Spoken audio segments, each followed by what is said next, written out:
Hi, I'm Jim Romanik, Public Works Manager for the City of Oakdale. Since Oakdale has become a city, our population has nearly tripled.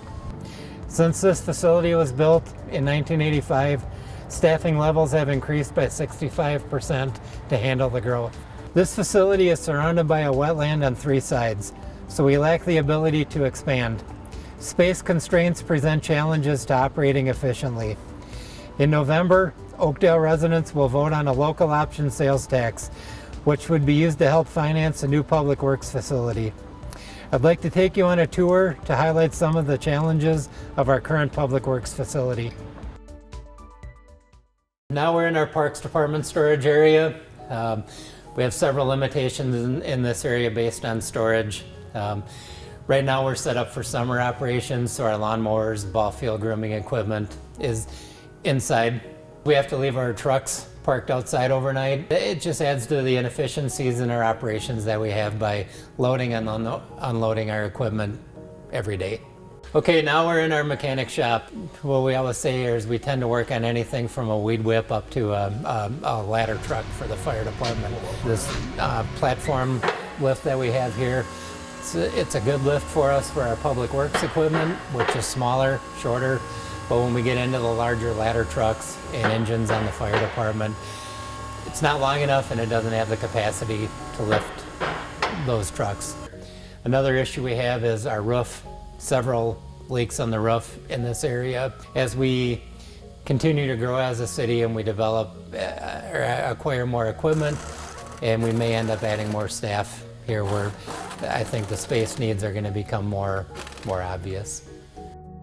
So up here we have a good overview of our truck parking area. A lot of the trucks are out for the day right now doing work, but kind of gives you an idea of the issues we have with space and how tightly parked our trucks are. So the way that they're parked, especially the bigger trucks, the plow trucks, we have to have them leave in a certain order and come back in a certain order.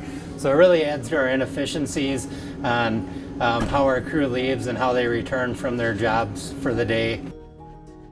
The drawback to our locker room upstairs is that we have to go upstairs and we do not have an elevator, so it's not accessible for an employee if we hired an employee that couldn't walk up steps or became injured and couldn't walk upstairs.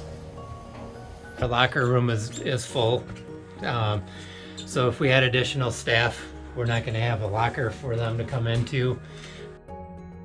The issues with the furnace room being where it is, it's upstairs, it's in the main shop, so all the air that it pulls in that runs through the furnaces and pump the heat and air conditioned air into our shop, it all runs right through here, so it has all the diesel exhaust from the trucks.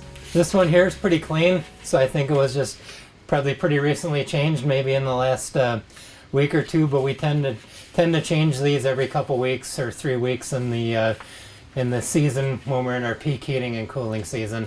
This training room doubles as our break room. 8 or 9 months out of the year we're right up to our capacity, but in the summer when our summer staff comes in, we don't have enough space for everybody to eat lunch or to have meetings. You can see it in this cabinet here, how black the cabinets are on the inside.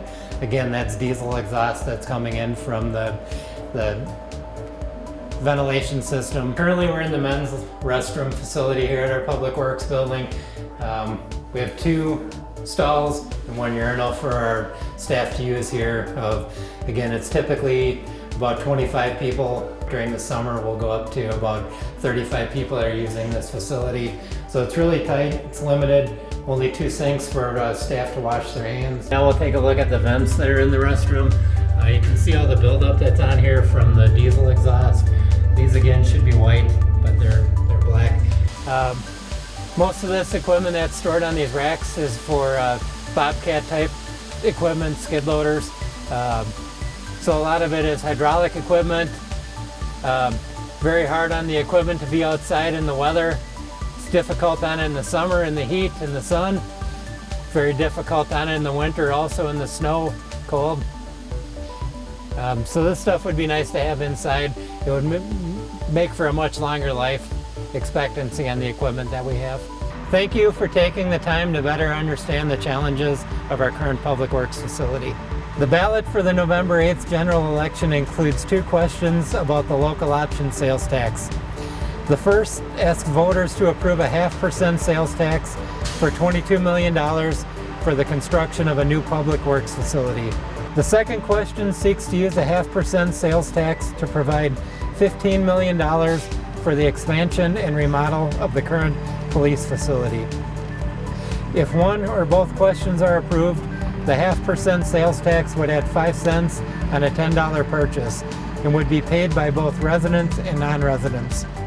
You can learn more about the local option sales tax and the public works and police facility projects by visiting our city website at www.ci.oakdale.mn.us. Thank you.